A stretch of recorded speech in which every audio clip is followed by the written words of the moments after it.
Yeah, Thomas, hi. Yeah, Bolton from Express Sports News here. Hope you're well, are you?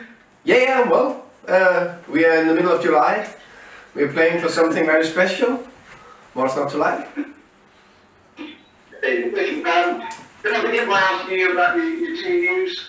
Is everyone okay after Wednesday? Do you have any concerns? No, all ready to fight and play. Okay. Look, after the result against Barnsley, you talked about it being painful, you talked about hurt, you talked about it being football at its most brutal. Are you still painful? Are you still hurting? Or is it all behind you? It was painful and it hurt a lot Wednesday night. Slightly better feeling when I actually find out the sun actually rise again Thursday morning, so the lives continue. And after another good night's sleep, then we're ready to fight. There is only two options in life. You can sit down and cry when you think the world is unfair and everything's against you, or you can stand up and fight. That's the only two options you have. And of course we chosen to stand up and fight, and we are ready. And I think a big thing, of course, in the moment, you know, some people try to be positive and all that, and I say, the way I am, we're all different. I just say, no, I just need to feel the fucking pain. Sorry my language tonight, because it was so painful. But the day after, I know I'm positive, I know I look forward, I know I look at opportunities. And when we look back at this season, it's the best season in more than 70 years. It's the best season in championship, it's the best position, it's the most points, it's the most goals scored, it's the least goals conceded. I know, I don't know, but let me put it this way, there's a lot of people writing and saying that we're playing an attractive type of football. I think we play a fantastic type of football. We got an unbelievable, unique culture in this club. And if we praise and talk about togetherness, is in the tough times you need to show that, not when you're on top of your game. And we didn't lose anything Wednesday night. We need to remember, it's 46 games. Yes, the final one was decisive, but I could probably find a point or two more different places. And then I think, look at West Brom, they lost 1 and draw 3 games in the last 4. Look at Nottingham Forest, I think that's pretty painful as well. We got an unbelievable opportunity, and I promise you we are ready for it. So that would be understandable that you have to pick players up. And has that been difficult over the past few days? No, but I think if it didn't hurt what happened Wednesday night, then there is no passion. Then we don't play for anything big, and we all know we do that. So, and I always say that if you want to build a top culture, I know I need to push it. My staff need to push it. All of us, we need to push that. Of course, the players need to push it as well. Top performance culture and a unique togetherness. And I say we can all, you know, push it, and especially the staff and me, we can push it up to 80, 85, maybe almost 90%. But the last 10 most important, that is within the players, that is in the dressing room, that is outside the pitch. And I told the leaders and I told the players. And I know that they did everything they could to talk to each other and pick each other up on the Thursday. And then we're ready to go, tomorrow. You won 3-0 at Swansea back in October. You beat Swansea 3-1 at Griffin Park in East. How much encouragement do you take from those two results in particular as you go into beat Swansea over these big legs? Of course, I mentioned that to the players. They know it themselves. Swansea know it. We know it. That we won these 2 games. And that should give us confidence going into the coming 2 games. We all know it will be 2 different games with a different way to play it, because it's 2-leg like competition, or say 2 games you need to play. Is 180 minutes plus extra time, plus maybe even no injury time, plus maybe extra time. So it's a slightly bit different, but we need to take the confidence with us the way we play in these games. We also need to understand that Swansea, they haven't changed their style. I really like their style and the way they do things. They like to dominate on the ball like us, but they changed their shape since we played them last time. And I think definitely since Corona, now they play a 3-4-1-2. So that just changed small bits, but of course we're prepared for that.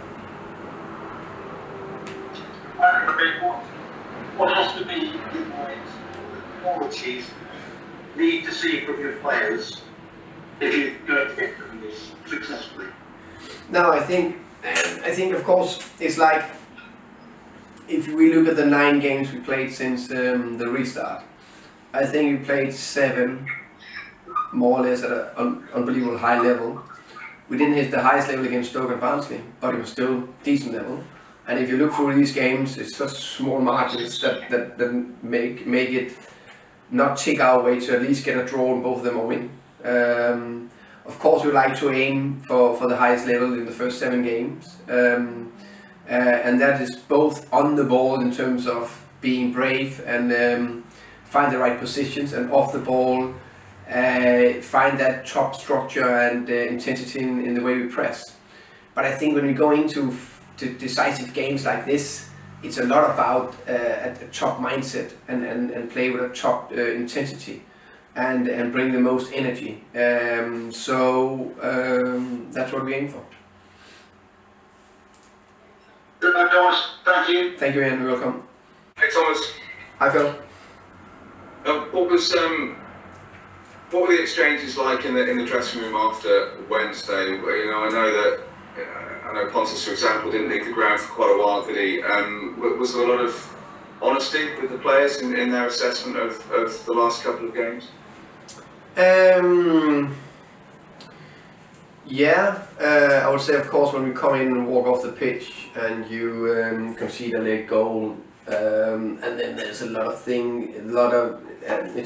a big target on the stake, and we didn't got it over the line.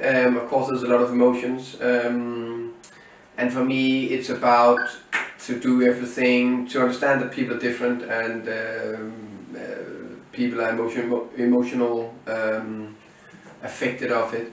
So I did actually very, very little talking because I don't think that was the time to do it. And Lynn said, rest tomorrow, make sure you get on top of this and be ready to meet in Friday. And then I went out to the press. But then, of course, I have a good coaching staff and they stayed around. And when I came back, a lot of players were still in the dressing room and having a good talk about this. And that's why I think this group is tough. So they stick together and know that we have a great opportunity that we need to go for. And I think that's the biggest thing we need to understand, that we have a top opportunity. And everybody said to us before the season, everyone, including all you guys, oh, Brentford top 6, that would be a fantastic result. Now we're not even making the top 6, we're fighting for top 2, which is remarkable. So we need to remind ourselves about this, and that we're actually not the only team in the world of football that's on the last day maybe didn't win that game. I don't know how many teams tried that, or clubs. So we just need to move on. We have a chance more, and we're ready for it. Yeah, how easy you sort of mentioned this, but to not focus, not dwell on the last 2 games, but look at the other 44, especially in the run since returning from lockdown. You know, an amazing run to put yourself into a position where actually you could have been promoted on the last day. So, you know, to focus on those games rather than what happened at Stoke and what happened at home to Barnsley, just look at the processes that got you there in the first place. That is the thing, and also that we keep reminding ourselves, because we put everything in and analyze everything out from a specific context or the in the moment context. And of course you need to do that, that's one thing, but there's so many other bits involved or affecting the way we analyze if it's in a specific context. Now everything is like a disaster, But look at the game, and I promise you, I watched both games back. And any other day we could have won or get a draw on both of them in maybe 60-70% of the time. So, and sometimes you can't explain. It's because we played a bad pass, or maybe he didn't run back, or maybe just missed that touch. It's football. So so we need to take the best out of what we've done, also from these two games, and then we are ready to go against Swansea. And it's not been too often this season that neither Brian or Ollie or Say haven't scored in back-to-back games. So they're due goals, aren't they, in these two matches against Swansea? yeah, they're ready, 100%. I think especially Said and Ollie have been top since the restart, just kept the high level. I think actually there is more to come from Brian, and I'm 100% sure there will. He just got that little distracted start with the positive corona test, and he's also learning from every minute. But we need to remember that the last 7 games we played, where he played, I think he had 5 or 6 very good chances. So he's always coming to those chances. And when I watch all the other games back, there's a lot of games where I thought, could he have done a little bit better on the passing, or controlled the ball, or tiny bit. But the funny thing, or the interesting thing, is he's always getting to the chances, and then he put one in the back of the net, and then you think, wow, he's a top player. So no, they're ready. They're ready to go again, and I think we all know the level of the BMW, and I'm 100% sure that the 3 other teams in the playoffs are very aware of their abilities. And people talked about pressure, I think, didn't they, for ahead of the Stoke game and ahead of the Barnsley game. But these 2 games, both teams are under pressure. You know, it's not as if, you know, people can forget that Swansea will be just as much under pressure as Brentford, because it's, you know, it's a cup tie. Oh, 100% agree. And the only thing I buy a bit is that the Stoke that came so quick. What? We got this opportunity. And I think it's, you know, maybe it was 3 or 4 that was a tiny bit affected, because in life, the first time experience of playing a very important match is always, or not always, can influence you, and then you learn from that. And I didn't see any stress or nerve against Barnsley. I saw a very good Barnsley side that's pressing all over the pitch, fighting for their lives, making it very difficult for us. And the perception of Brentford, they just put teams to the side and they win 3-0. It's pretty difficult to do that every single time. We did that 8 out of 8, which is pretty good. For various reasons, we couldn't hit the same level, but you all saw the game, probably, that we had more than enough chances to score that 2-1 goal. That would have been a different situation. So honestly, we are confident. We're going into this game with the big belief, the big drive, big determination, and we can't wait to play tomorrow. And finally, for me, obviously the fans look at history, especially with the biggest in the playoffs. But that's in the past, isn't it? You know, no one is there that was involved, even going back to the Middlesbrough semi-final a few years ago under Mark Warburton. You know, that's a different group of players. It's a different set of coaching staff. Everything's different. This is a new year, a new challenge. 100% agree. History is history. You know, so we can't do anything about the past. We don't know what will happen in the future, but we know what we can affect in the present. So that's what we can do something about. And what we should think is that we're going into the playoffs. And I personally think that now we are still the informed team. If you look at the last 9 games, look through the season, there's a reason why we came 3rd. And I'm confident that we are the better side of the 4 teams in the playoffs. Of course, we know it's football. We know everything can happen. And I told the players yesterday that we decide what kind of stories we want to listen to, what we want to read. And of course, we have a big effect of what kind of stories we want to write. What kind of new chapter do we want to write in the story of Brentford? And I remember the last 2 playoffs I watched. Last year, what you say that Leeds, they blew it up in the playoffs and they couldn't handle the pressure. As far as I remember, they won the first one away to Derby 1-0. Should have won 2 or 3-0. They're going 1-0 up in the second game. Then Derby equalized 1 minute before halftime. They scored 2-1 1 minute into the second half. So that's just goals that change momentum. That could be a coincidence, that could be everything. They go 3-1 up Derby, they scored the 3-2 leads. Even game 3-3, and then they get a red card and penalty done. So for me, you can't do that. Fulham 2 years ago, they won 27 games on a bounce or whatever, unbelievable unbeaten run.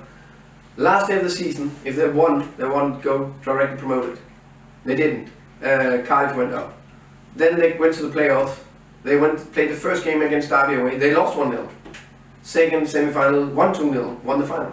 So we decide. It's a game of football, and goals change momentum in football games. Also the mentality, not because too much about the pressure. Thank you. See you tomorrow. Thank you. Okay, we'll go back to Ian from Talksport. Alright, can you hear me now? Yes, Ian. Oh, hallelujah. It was in your own hands to go up this time last week. Are there any worries at all from you that the players have run out of steam? Nope. Okay, why? Because you always have more energy or steam or power than you think. You always have one, no matter how tired you are, you always have one more sprint in you. Always. And of course we all work, react differently to different scenarios. And I always see it like this. I think a club in many ways is defined by the specific culture made over years. And I think that there's many persons who is defining that. It's not only the head coach. It's also a lot of the staff and the players. But I think it's still me that needs to stand in front of them and try to, energize them and this is the way we go. And what I try to say to them is that when something is not working for me, or is not, we're not succeeding, or we're getting a setback, or, it's a little bit tough, I just get even fucking more irritated and more determined. And I want to run even more. And I won't feel sorry for myself when I do my runs. I'm just thinking, come on Thomas, you can't feel sorry for yourself, because that's the wrong mentality. So I know I'm so much ready to fight and bounce back, and I know the players are too. Do you have a specific speech, a really rousing speech for them, or is it just going to be the same message that you've been giving them the whole season, which has been, as you rightly say earlier, a magnificent season? Nothing. Of course, I always try to tweak it a bit, or change small bits in the last speech before we in the tactical meetings or before we go on the pitch. But I'm sometimes actually in doubt what works. We all see these motivational videos and these big, especially the American coaches. I think they are so good to talk about emotions, and we all see this Al Pacino's. I can't remember the film, what is it, the Inches speech, life is about inches, game inches and all that, which is a fantastic one. And I would love if I could do that. I can't, I'm not that good. But sometimes I'm thinking, really, honestly, I'm thinking, how much is it actually helping? Because I've watched a lot of head coaches, and also the best. And I have a feeling they're very, very different. From Pep to Klopp, to Mourinho, to Sarri, to the Italian Ancelotti. I think some of them are unbelievable emotional. Some of them are very cool. Come on, guys, let's go out and win. So there is not one way to do it. I think trust yourself and then go that way. Is the first leg all about staying in the tie, or do you think you can go and actually win the whole time? The first leg at Liberty Stadium. I think it's very rare that I think in the history of the playoffs also that is done after the first one, because both teams will be so on it. So we will do nothing different. We will go out there, try to dominate and attack to see if we can win. So it's not like I'm going there for a draw. or we are going there for a draw. The big message is, of course, no matter what happens, stay in the game. So we can't, you know, if you're down 1-0, I'm not going to put 7 attacking players on the pitch like I've done the last 2 games. I'll be a little bit, but we will still try to go back into the game and get a draw or something like that. So I think that's the biggest message, that it's 180 minutes plus injury time plus eventually extra time that will decide this semi-final. A couple more. I spoke to Steve Cooper yesterday. I said to him that you and he are very similar. He was in charge of England's youth team and youth players coming through, plays a philosophy, and you were in charge of Denmark's youth players coming through and have a philosophy. Do you see that he said it was going to be a very technical game? Do you see it as being a very technical game? Yeah, it could. I don't know if because of me and Cooper, but yeah, I can see that we have some similarities. Also, you can see the style of play is quite similar. I like the change he made to the team. I think it benefits of that. It looked more solid and stronger. Yeah, and I like also, of course, when you have that history, I like that when you're a youth coach, you can go into senior management and people can see it's actually not that different. You know, in youth football, they're also playing 11 versus 11. And they also have tactical bits. Yeah, I like that. And the last one, you spoke a little bit earlier about pressure. There's no great pressure on Brentford to go up because they've never done it before. But is the pressure on you and your team the fact that if you don't go up, the vultures from the Premier League will start circling and want your better players, the likes of Ben Rama, the likes of Watkins, Pinnock, De Silva, and the team might not be able to stay together? Is that the pressure you're playing under? That's definitely a pressure we don't feel anything about.